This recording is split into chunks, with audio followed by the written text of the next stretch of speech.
வாழ்விற்கு தூண்களாக அமைந்திருக்கும் தாய் தந்தையருக்கும் வெள்ளத்தனைய மலர் நீட்ட மாந்தத்தம் உள்ள தலையில் உயர்வு ஆசிரியர் பெருமக்களுக்கும் மங்கையராய் பிறப்பதற்கே மாதவம் செய்திட வேண்டும் அம்மா.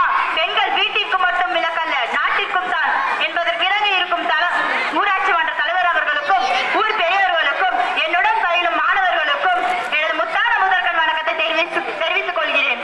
நாடெல்லாம் வள்ளுவனை நகலெடுக்கும், நகையெல்லாம் கம்மனது புகழ் விரிக்கும், ஏடெல்லாம் இளங்கோவின் நகல் பதிக்கும், எழுத்தெல்லாம் பாரதியை படம் பிடிக்கும், காடெல்லாம் பாவேந்தன் களம் அமைக்கும், கடல் எல்லாம் அவ்வையின் களம் மிதக்கும், வீடெல்லாம் தமிழ்மொழியின் புகழ் வளர்க்கும். தமிழில் பிறந்து தமிழால் வளர்ந்து என் தமிழால் குடியரசு தின நன்னாளை பற்றி பேசுவதில் மிக்க மகிழ்ச்சி அடைகிறேன். அகிம்சை வழியில் போராடிய அண்ணல் காந்தியும் அதிரடியாக போராடிய சுபாஷ் சந்திர போஸும் கண்டம் கடந்து கப்பல் ஓட்டிய வீர தமிழரும் சிறையில் படியேறி தடியில் அடி வாங்கி யுத்தம் செய்து ரத்தம் சிந்திய தமிழர்கள் அனைவரின் சிந்தனையிலும் நிரம்பி இருந்த இந்த நாளுக்காகத்தான் இந்தியா குடியரசு அறிவிக்கப்பட்ட இந்த திருநாளாகத்தான் மக்களுக்காக மக்களால் மக்களே ஆள்வது என்பது தான் குடியரசு தத்துவம். மன்னராட்சி முடிந்த மக்களாட்சி தொடங்கிய நாள் இந்நன்னாளில் தேசிய கொடியை வானில் பறக்க விடுவோம். இது அனைவருக்கும் தெரியும். ஆனால் சுதந்திர தினத்திற்கும் குடியரசு தினத்திற்கும் கொடி ஏற்றுவதில் சிறிய மாற்றம் உண்டு. இதை பற்றி எத்தனை பேருக்கு தெரியும் என்று எனக்கு தெரியாது. சுதந்திர தினத்தன்று கொடி இறுக்கமாக கட்டப்பட்டு கீழிருந்து மேல் ஏற்றப்பட்டு பின்பு கட்ட வீழ்த்தப்பட்டு பறக்க விடுவோம். ஏனென்றால் ஆங்கிலேயர்களின் ஆட்சியால் இறுக்கமாக கட்டப்பட்டிருந்தோம். பின்பு நம் போராட்டங்களால் கொஞ்சம் கொஞ்சமாக மேல் நோக்கி சென்று சுதந்திர இந்தியாவை பெற்று சுதந்திர காற்றை சுவாசித்ததை அடையாளம் காட்டும் விதமாக அக்கொடியை கீழிருந்து மேல் ஏற்றப்பட்டு சுதந்திர தினத்தன்று, ஆனால் குடியரசு தினத்தன்று அவ்வாறு ஏற்றுவதில்லை. ஏற்கனவே ஏற்றப்பட்டிருந்த கொடி அது லேசாக கட்டப்பட்டிருக்கும். அந்த கொடியை கட்ட வீழ்த்தப்பட்டு பட்டோடு வீசி பறக்க விடுவோம். ஏனென்றால் சுதந்திரம் பெற்றிருந்த நம் நாட்டை குடியரசு பெற்ற நாடாக, முழு சுதந்திர நாடாக ஜனவரி 26 அன்று பட்டோலி வீசி பறக்க விடுவோம். இந்த வேறுபாட்டை நம்மள எத்தனை பேருக்கு தெரியும் என்று நாடு நீரதம் புலவர் இந்நினைவை அகற்றாதீர் என்றார். பாரதியின் பாடல் வரிகளுக்கு ஏற்ப அன்னை பாரத வேற்றுமையில் ஒற்றுமை கண்ட நாடாகும். இத்தகைய சிறப்புமிக்க குடியரசு நாட்டின் குடிகளாக இருப்பதில் நம்ம அனைவரும் பெருமைப்பட வேண்டும். தேசிய கொடியில் சில நிறம் உண்டு, நிறத்தில் சில காரணங்கள் உண்டு, காரணத்தில் சில குருதி உண்டு, குருதியில் வரலாறு உண்டு, குருதியும் வரலாறும் நம் அனைவரும் ஒன்று.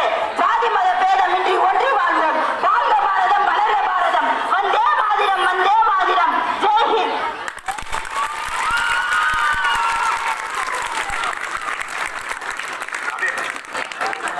வீர உரையாற்றிய கிருத்திகாஸ்திக்கு நம்முடைய வாழ்த்துக்கள். இது கிருத்திகாஸ்தி மாணவியம்.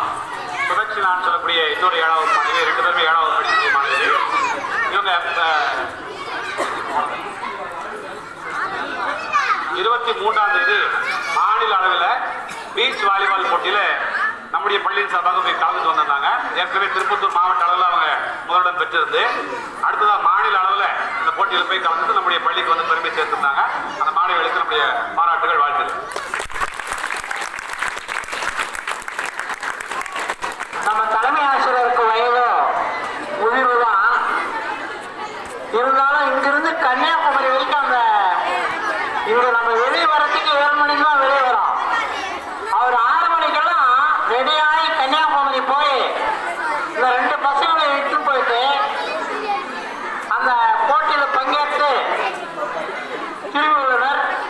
இவர்கள் மீண்டும் சென்று வெற்றியுடன் வர வேண்டும் என்று இப்பள்ளியின் சார்பாக அவர்களுக்கு வாழ்த்துக்களை தெரிவித்து, இது போன்ற ஒரு தலைமை ஆசிரியர் நமக்கு கிடைக்க வேண்டும் என்றால் நீங்கள் அவர்களுக்கு நன்றி சொல்ல வேண்டும் என்று இப்பள்ளியின் சார்பாக கேட்டுக்கொண்டு, அவருடன் சென்ற அனைத்து அன்பர்களுக்கும் எங்கள் ஊர் சார்பாக நன்றியை தெரிவித்துக் கொண்டு, இப்பள்ளியில் மாணவர்களுக்கு கல்வி கற்கக்கூடும் ஆசிரியர்களுக்கும் எங்கள் ஊர் சார்பாக நன்றி நன்றி நன்றி.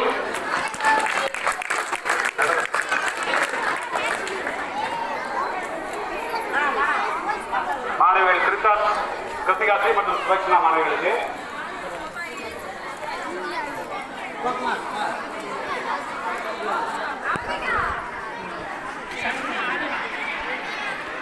மெடல் அணிவிக்கப்படும். மாணவர்களுக்கு நம்முடைய பலத்த கரவழியை கட்டலாம்.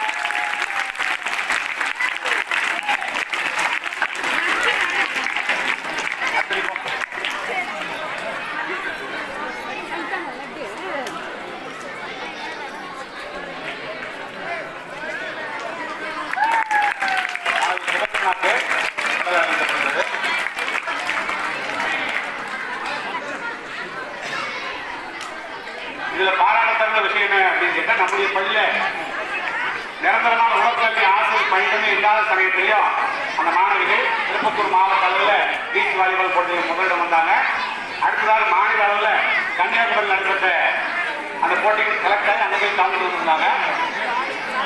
இது உண்மையிலே பாராட்டத்தக்கது. இந்த நேரத்தில் ஊர் பொதுமக்களுக்கு பள்ளியுடைய சார்பாக நாமளுக்கு விடுதலை கோரிக்கை என்னன்னு கேட்டால், உடற்கல்வி ஆசிரியர் இல்லாமலே வந்து ஸ்டேட் லெவல் போட்டிக்கு போய் கலந்து கொண்ட அளவுக்கு மாணவர்கள் திறமையா இருக்கும் போது ஊர் பொதுமக்கள் நம்முடைய பள்ளிக்கு நிரந்தரமான ஒரு உடற்கல்வி ஆசிரியர் பெற்று தந்தால் நம்முடைய மாணவர்கள் விளையாட்டு போட்டியில் மாநில அளவில் மட்டும் இல்ல தேசிய அளவிலும் சாதிப்பதற்கு வாய்ப்புகள் உள்ளது.